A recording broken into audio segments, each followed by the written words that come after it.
오늘은 다른 복음은 없나니, 다른 복음은 없나니라는 제목으로 우리 하나님 말씀 함께 나누도록 하겠습니다. 바울이 쓴 서신서를 보면 되게 첫 시작은 안부를 묻고 그 다음에 은혜와 평강을 이야기한 뒤에 수신자들의 소식에 대한 반응, 뭐 감사라든가 내가 무슨 소식을 들었다든가 뭐 기도한다든가 이런 게 나오는데, 갈라디아서만큼은 은혜와 평강 다음에 곧바로 본론으로 들어갑니다. 다른 편지와는 다르게 성도들의 소식이라든가 뭐 그들을 향한 감사라든가 기도가 빠져 있는 건데, 그만큼 바울이 갈라디아 교회의 문제를 심각하게 여기고 있다는 뜻이고, 그래서 곧바로 본론으로 들어갔다는 겁니다. 어제 우리가 살핀 6절을 통해서 그리스도의 은혜로 너희를 부르신 이를 이같이 속히 떠나 다른 복음 따르는 것 내가 굉장히 이상하게 여긴다, 이렇게 썼는데, 그러니까 갈라디아 교인들이 처음에 복음을 잘 받아들였고 복음에 굉장히 감격했다는 겁니다. 얼만큼 감격했느냐 하면 갈라디아서 4장에 보면 갈라디아 교인들이 바울을 얼마나 사랑했던지 바울을 위해 눈이라도 빼어줄 기세였다, 이렇게 표현을 썼어요. 그만큼 복음을 전해준 바울과 복음을 사랑했다 하는 것인데, 이 은혜로운 복음의 영광을 떠나서 다른 복음으로 급속히 따라간 것이 굉장히 이상한 일이고 바울로서는 굉장히 아픈 일이었다는 겁니다. 뭐 은혜라는 건 계속 말씀드렸지만 자격과 공로 없이 선물로 우리가 누리는 자리인데, 그 자격과 공로 없는 자리에서 자격과 공로가 주장하는 자리로 다시 옮겨갔다. 그 말도 안 되는 일을 한 것에 대해서 바울이 적지 않게 놀랐다 하는 겁니다. 오늘 복음 본문 보시면 다른 복음이라는 표현이 나오죠. 갈라디아 교인들을 넘어뜨린 다른 복음이라는 표현이 나오는데, 뭐 다른 복음이라고 하니까 뭔가 다른 복음이 있을 것만 같은데 없습니다. 왜냐하면 7절에서 다른 복음은 없다 이렇게 시작하고 있기 때문에 다른 복음은 없는 거예요. 만약 다른 복음이 있었다면 바울 사도가 이렇게 놀랄 이유가 없죠. 왜 다른 복음이라는 표현을 썼느냐? 진리가 아닌데 마치 구원이 있다고 주장하는 모든 것들을 바울은 이제 다른 복음이라 이렇게 주장하는 겁니다. 고린도후서 11장 4절에서도 이런 구절 봤죠. 우리가 만일 누가 가서 우리가 전파하지 아니한 다른 예수를 전파하거나 혹 너희가 받지 아니한 다른 영을 받게 하거나 혹은 너희가 받지 아니한 다른 복음을 받게 할 때는 너희가 잘도 용납한다. 고린도후서에서 이런 구절이 있었습니다. 그러니까 여기 다른 예수, 다른 영, 다른 복음은 그냥 이단과 거짓과 미혹의 가르침들을 그냥 다른 복음이다 이렇게 말하는 겁니다. 왜 다른 복음이 자꾸 이렇게 독버섯처럼 자라나는가? 7절에 너희를 교란하여 그리스도의 복음을 변하게 하기 위해서, 복음을 변질시키기 위해서, 그리고 우리를 교란시키기 위해서 다른 복음이 생겨나는 거다. 이게 목적이 있다는 거죠. 다른 복음이 생겨나는 것은 사탄의 작품이고 사탄의 목적이고 적그리스도가 공격하는 거다 하는 거 알 수 있죠. 고린도후서 4장 4절에 또 이런 구절이 있습니다. 이 세상 신이 믿지 아니하는 자들의 마음을 혼미하게 하여 그리스도의 영광의 복음의 광채가 비치지 못하게 하느니라.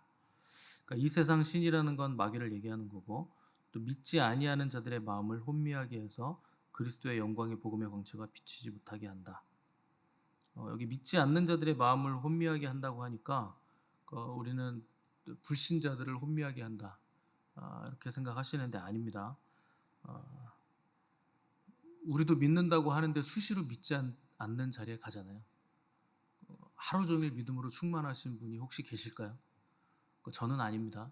저도 믿지 않을 때 많고 순간적으로 믿지 않는 그 불신의 사고, 불신의 자리에 서 있을 때가 굉장히 많습니다. 그때 마귀가 공격한다는 거예요. 그래서 믿지 않을 때 마음을 혼미하게 해서 그리스도의 영광의 복음의 광채가 비치지 못하게 한다. 목사도 이런데 교인들도 당연히 믿지 않을 때가 많다는 거죠. 어제 복음 중에 복음, 또 우리 찬송도 오늘 했는데 복음 중에 복음은 예수 그리스도께서 우리를 구원하신다. 이게 복음입니다. 근데 마귀와 거짓 교사들은 다른 복음을 전파했는데 유대인처럼 이방인들도 할례를 받아야 구원받을 수 있다. 그러니까 이런 거짓 복음을 가르쳤다는 거예요. 할례라는 건 뭐 언약 백성의 표죠. 그러니까 뭐 언약을 몸에 새기는 게 이게 할례인데, 어떻게 보면 구약에서 명령하신 거니까 모세 같은 경우에는 자식에게 할례를 하지 않아서 죽을 뻔한 경우도 있었는데, 그러니까 할례가 얼마나 중요하냐. 몸에 새기는 하나님의 언약인데 구약에 명령된 것이기 때문에 당연히 중요하다고 여길 수밖에 없는 겁니다. 근데 구약 시대가 지나고 예수 그리스도께서 오셔서 이제 신약 시대가 열림으로 인해서 예수 그리스도 안에서 율법은 완성됐기 때문에 할례는 폐지됐다는 걸 유대인들은 몰랐던 거예요. 제가 폐지라는 표현을 쓰는 이유는 예수 그리스도께서 완성시켰기 때문에 폐지라고 하는 겁니다. 쓸데 없어졌다는 게 아니에요. 율법은 완전하고 완성된 것이고 무흠하고 아름다운 것이기 때문에 반드시 우리가 지켜야 됩니다. 그런데 예수 그리스도 안에서 지키는 거지 우리 힘으로는 못 지킵니다. 그래서 율법을 대할 때도 우리는 예수 그리스도 안에서 율법을 만나고 율법을 지키고 율법에 순종을 해야 되는 거죠. 그래서 폐기긴 폐기이지만 예수 그리스도 안에서 완성적인 폐기를 한 것이다 하는 거 여러분 아셔야 됩니다. 그래서 지금은 유대인이든 이방인이든 복음을 믿음으로 구원받는 거지 율법을 내 힘으로 지켜서 구원받는 건 아닌 거죠. 그래서 주일에도 말씀드렸지만 당연히 율법을 지킴으로 구원받아야 되는데 그리스도께서 다 지키셨기 때문에 그리스도의 의로 그 안에서 우리가 구원받게 된다는 겁니다. 근데 유대인들은 자기들 문화 안으로 사람들을 끌어들이려고 하는 거예요. 그래서 너희도 할례 받아야 돼. 그리고 율법도 지켜야 돼. 이렇게 주장을 했다는 거죠. 그래서 두 번째 이들의 거짓 주장은 율법을 준수해야 된다 하는 겁니다. 그 율법이라는 굉장히 무거운 멍에를 지게 만드는 거예요. 여러분 성경을 잘 보시면 모세마저도 율법을 지키지 못했어요. 다. 그 율법을 받은 사람이 모세인데 모세도 율법을 완전하고 완벽하게 지키지 못했다. 모세뿐만 아니죠. 믿음의 조상이라는 아브라함, 이삭, 야곱도 하나같이 다 실수하고 넘어지는 인생을 살았기 때문에 불완전한 사람들이었다는 거죠. 그래서 성경은 의인은 없나니 하나도 없다 이렇게 진단합니다. 그러니까 누구도 하나님 앞에 의롭게 설 수 있는 사람이 아무도 없다. 그러니까 성경에 나오는 모든 인물들도 마찬가지입니다. 다 의인이 아니었다는 거예요. 그 자신들의 의로는 설 수 없다는 겁니다. 그래서 어떤 사람도 자신의 삶과 인격으로 하나님 앞에 설 수 있는 인간은 아무도 없다. 그래서 반드시 예수 그리스도 안에서 하나님을 만나야 된다는 겁니다. 우리가 받은 은혜와 이 구원이 부요한 이유는 예수 그리스도께서 부요하시기 때문에 그분이 완전하시기 때문에 우리가 부요해진 겁니다. 우리는 단 한 번도 율법을 사랑해서 지켜본 적이 없어요. 근데 주님은 율법을 완전하게 지키시고 율법을 사랑하시고 단 한 점의 죄도 없이 완벽하게 지키시고 또 죄가 없는데도 죄의 삭신, 사망, 그 사망의 자기를 자발적으로 내어주심으로 그래서 우리에게 살 길을 열어주신 겁니다. 근데 다시 우리에게 율법을 지켜 완전해지라고 하는 것은 이 주님의 완전한 십자가의 사랑, 이 완전한 공로, 이 대속의 은혜를 다 깨뜨리고 무효화시키는 것이기 때문에 절대 우리가 율법을 지켜서 뭔가를 이루려고 하는 시도를 해서는 안 된다는 겁니다. 율법은 갈라디아서에서 이제 나오겠지만 몽학 선생이라고 그랬어요. 그러니까 초등 교사라는 거죠. 그 몽학 선생 몇 번 말씀드렸는데 그 주인의 그 종입니다. 주인에게 속한 종인데 어린 아들을 가리키기 위해서 선생이 된 주인의 종을 말하는 거죠. 그 아들이 그 아버지의 유산을 다 물려받는 나이가 되기까지는 이 주인의 종인 몽학 선생에게 배우는 겁니다. 근데 배움이 끝나고 아들이 아버지의 것을 다 물려받으면 그때부터 이 선생은 이 아들의 종이 되는 거예요. 아들이 이제 주인이 됐기 때문에. 그러니까 그 역할까지만 하는 게 율법이라는 거예요. 그래서 우리를 구원 얻을 능력이 우리 스스로에겐 없다 하는 것을 가르쳐주는 선생이 율법입니다. 그래서 그 율법의 가르침을 받았으면 구원은 내 힘으로 안 되는구나.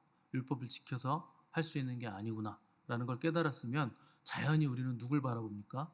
이것을 다 지키신 유일한 분 예수 그리스도를 보게 되는 거죠. 거기까지가 율법의 역할입니다. 그렇게 예수 그리스도를 바라보고 구원을 얻게 되면 그때부터는 율법의 역할은 다른 용도로 바뀌는 거예요. 그러니까 우리의 삶의 규범, 기준, 우리가 하나님의 백성으로서 삶을 살아가는 태도에 대한 내용으로 바뀌는 거지. 이것이 구원의 통로가 된다거나 구원을 이룰 수 있는 공로가 되는 건 아니라는 겁니다. 그러니까 율법으로 구원 얻지 못한다고 해서 율법을 무시하시면 안 됩니다. 구원 얻은 자들의 삶의 규범이 율법이 되는 거기 때문에 그 율법을 사랑하셔야 돼요. 여호와의 율법은 완전하기 때문에, 여호와의 율법은 순결하기 때문에 그 율법을 사랑하셔야 된다는 겁니다. 그런데 마치 율법을 지켜서 내가 구원을 얻는 것이냐, 이 순서를 바꾸시면 안 된다는 거예요.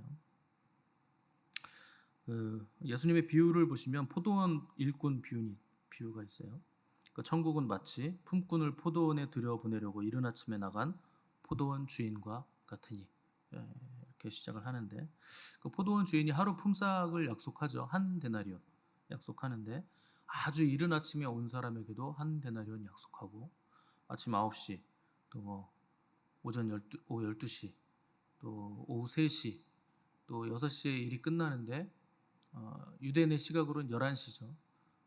11시에 일꾼, 그러니까 5시, 저녁 5시에 들어온 사람에게도 똑같이 한 데나리온의 품삯을 준다는 겁니다. 다 똑같이 주시겠다는 거예요. 근데 여러분들은 일찍 믿으셨다면 이른 아침에 포도원에 들어간 일꾼들이죠. 아주 일찍 들어간 거예요. 근데 나중에 1시간 끝나기 1시간 전에 5시에 들어온 사람이랑 나랑 품삯 받는 게 똑같아요. 여기 한 데나리온의 품삯이란 건 구원을 말하는 겁니다. 그 사람도 구원받고 나도 구원받고 똑같이 구원받으니 얼마나 아름답습니까? 근데 우리는 여기에서 우리 공로가 들어가는 거예요. 나 일찍 믿었는데 저 사람 예수님 십자가에 달렸을 때 같이 십자가에 달렸던 한편 강도인데, 그러니까 주님 저도 주님 믿을게요 그래가지고 말 한마디 잘해가지고 천국에 들어오니까 그걸 못 보겠다는 거죠. 아니 나는 평생 주님 믿었고 열심히 헌신하고 일했는데 어떻게 죽기 전에 꼴딱꼴딱 할 때 평생 지 멋대로 살다가 꼴딱꼴딱 할 때 영접해가지고 주님 믿습니다. 그래서 죽었는데 똑같이 천국에 가요.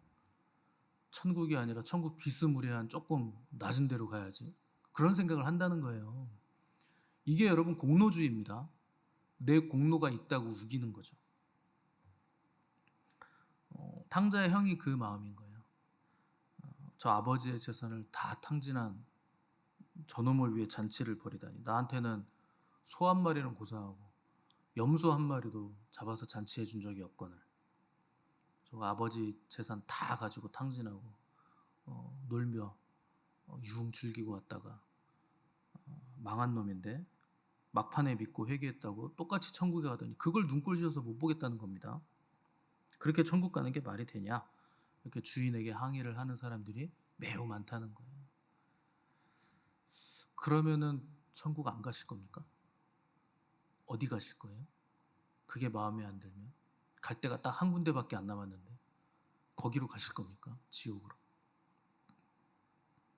그러니까 여러분 구원은 전적인 하나님의 은혜입니다. 천국은 마치 품꾼을 포도원에 들여보내려고 이른 아침에 나간 포도원 주인과 같다. 천국의 주인이 그분이 그분의 뜻대로 구원을 주신다는 거예요. 그걸 마음에 안 들어 하면 어디로 갈 거냐 물어보는 거죠. 먼저 구원받은 거 그게 유세 딸 게 아닙니다. 먼저 구원받은 거 더 큰 은혜를 받은 거죠. 여러분들이 먼저 구원받았기 때문에 긴 시간 땀 흘리고 견디고 뭐 힘들게 걸어온 과정과 시간들이 그게 억울한 게 아니에요. 그게 나에게 무언가를 만들어낸 겁니다. 그 나중에 믿은 사람은 그게 없어요. 무언가 만들어낸 게 없는 거예요. 그러니까 오히려 내가 많이 일하고 많이 땀 흘리고 일찍 구원받은 거, 먼저 된 거, 그게 우리에게 큰 감사의 제목이 된다는 걸 생각을 할 줄 알아야 된다는 거죠. 하루 종일 일한 사람은 하루 종일 일한 만큼의 열매가 생긴 거죠. 6시간 일한 사람은 6시간만큼의 열매가 생긴 것이고 1시간 일한 사람은 딱 1시간만큼의 열매가 있는 겁니다. 그걸 상급이라 그러는 거예요. 천국은 뭐 다 충만하고 아름다운 곳인데 차등이 있고 상급이 있다니 무슨 그런 천국이 있나요? 천국은 그런 곳입니다.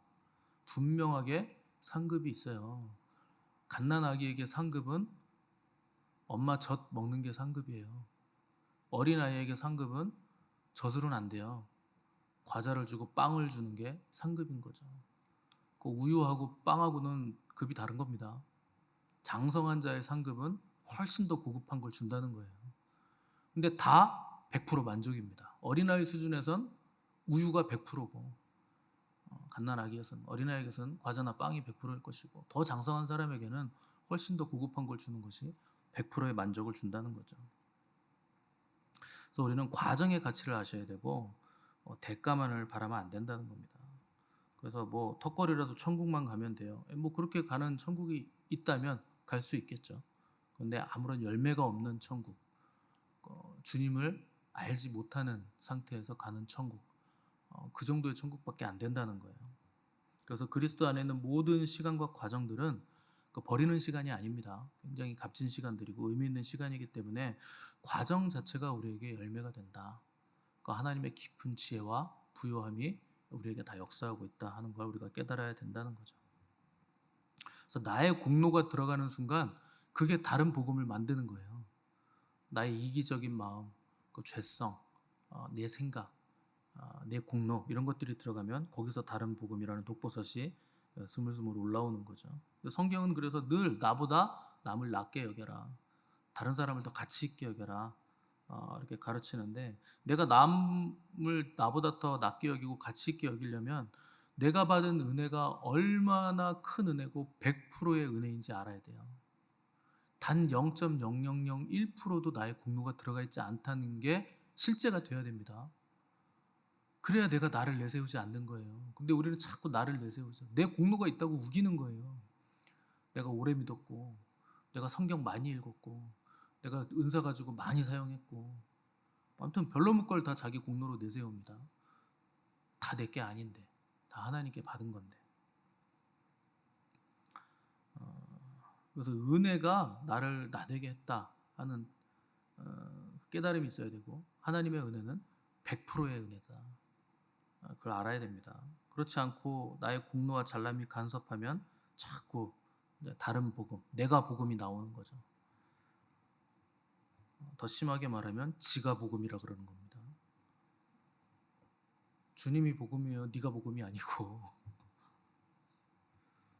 7절에 보시면 다른 복음은 없다 그랬고, 8절과 9절에 보시면 다른 복음을 전하는 그 어떤 존재라도, 심지어 천사라도 다른 복음을 전하면 저주를 받을 것이라. 복음에 있어서 절대적인 단호함이 필요하다는 거예요. 왜냐하면 복음의 순수성을 교회가 지켜야 되기 때문에. 이 단호한 태도가 사람을 살리는 거지, 타협하고 물타고 문턱 낮추는 복음 가지고 사람 살릴 수 있는 거 아닙니다. 한 사람의 영혼을 구하려면 복음에 있어서 단호한 태도가 있어야 돼요. 이렇게 해도 괜찮아요, 저렇게 해도 괜찮아요, 교회만 나오시면 돼요, 그럼 다 천국 가요. 그런 게 어디 있습니까? 그런 거 있으면, 그런 길이 있으면 저도 좀 알려주세요. 그렇게 천국 가는 거 있으면 저도 좀 알려주십시오. 복음은요, 원색적인 거예요. 단호한 거고, 목에 칼이 들어와도 이건 타협이 안 되는 거예요. 여러분, 교회가 왜 힘을 잃었는 줄 아세요? 사람들 눈치 봐서 힘을 잃은 겁니다. 모이지 말라 그러니까 진짜 안 모여요. 야, 얘네는 모이지 말라 그러니까 진짜 안 모인다, 교회는. 그게 이상한 거예요. 사람들은. 아니, 카톨릭은 다 모여요. 이슬람도 다 모이고 불교도 다 모이고 지하철엔 콩나물시루처럼 사람들이 타고 다니는데 전염병 돈다고 교회는 모이지 마 그랬더니 교회만 안 모이더라는 거예요. 여러분, 그게 믿음입니까? 그 사람들의 눈치 본 거예요. 교회가 욕먹을까 봐, 탄압받을까 봐 두렵다는 거죠. 언제 교회가 사람들의 환영을 받았습니까? 시대적으로 당연히 교회는 탄압을 받죠. 환난을 받는 거예요. 그래야 교회가 강해집니다. 교회는 편하고 즐거워서 강해진 적이 한 번도 없어요. 교회 역사 내내. 늘상 환난과 핍박 중에서 교회의 체질이 강해진 거지. 그러니까 교회가 세상하고 타협하면 체질이 연약해집니다. 이래도 좋고 저래도 좋고, 복음인데 복음 같지도 않은 복음을 선포하고, 복음에 물타고, 이게 술인지 물인지 세상인지 동호회인지 교회인지 알 수 없게 되는 거예요. 그래서 바울이 10절에서 그러는 거죠. 이제 내가 사람들에게 좋게 하랴 하나님께 좋게 하랴, 사람들에게 기쁨을 구하랴. 내가 지금까지 사람들의 기쁨을 구하였다면 그리스도의 종이 아니니라. 여러분, 사람들의 기쁨을 구하고 사람들과 타협하면 예수 그리스도의 종이 아닌 거예요. 그건 세상의 종이고 마귀의 종이고 세상 사람들의 종이 되는 거죠. 사람들의 지지 얻기 위해서 타협하지 않고, 복음에 물타지 않고, 복음의 문턱을 낮추지 않는 사람, 목에 칼이 들어와도 이건 안 된다 버티는 사람, 그 사람이 예수 그리스도의 종인 겁니다. 저 여러분도 마찬가지죠. 여러분들이 사람들의 지지와 호감, 인기 얻으려고 하면 우리는 그리스도의 일꾼이 아닙니다. 우리는 그리스도의 종이 아니에요. 세상의 종인 거예요. 우리에게 필요한 건 사람들의 지지 아닙니다. 주님께서 우리를 지지해 주셔야 돼요. 나는 나의 종 누구를 인정한다. 내가 그를 사랑한다. 내가 그를 지지한다. 그가 나를 위해서 열심히 일하고 있고 잘하고 있다. 여러분, 이런 내용들이 주님의 칭찬이 나와야 돼요. 사람들에게 칭찬받는 거 소용없습니다. 그 여러분들의 상급 안 돼요. 여기서 칭찬받는 건 그는 자기의 상을 다 받았느니라. 여기서 받은 칭찬은 상이 끝난 거예요. 하늘의 칭찬이 없어요. 그 자꾸 사람들의 칭찬을 구하고 사람들에게 지지를 구하겠습니까? 그리스도의 참된 종은 그리스도의 지지만을 원하고 그리스도만을 전하고 그리스도에게 응답하는 사람, 그 사람이 그리스도의 참된 종입니다. 그리스도를 기쁘시게 하는 것 여러분들 다 추구하시겠죠. 근데 우리의 문제는 그리스도를 기쁘게 함과 동시에 사람도 기쁘게 하려고 하는 태도. 이것 때문에 미혹되는 거예요. 이것 때문에 섞이는 겁니다. 거기서 다른 복음이 나오는 거죠. 주님을 기쁘시게 하는 사람은요, 사람들 눈에 좋게 보일 리가 없습니다. 고집불통으로 보일 것이고 비합리적인 인간으로 비칠 수밖에 없어요.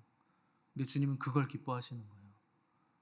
나만 기쁘시게 하기를 원하는 그리스도의 종, 그를 기뻐하신다는 겁니다.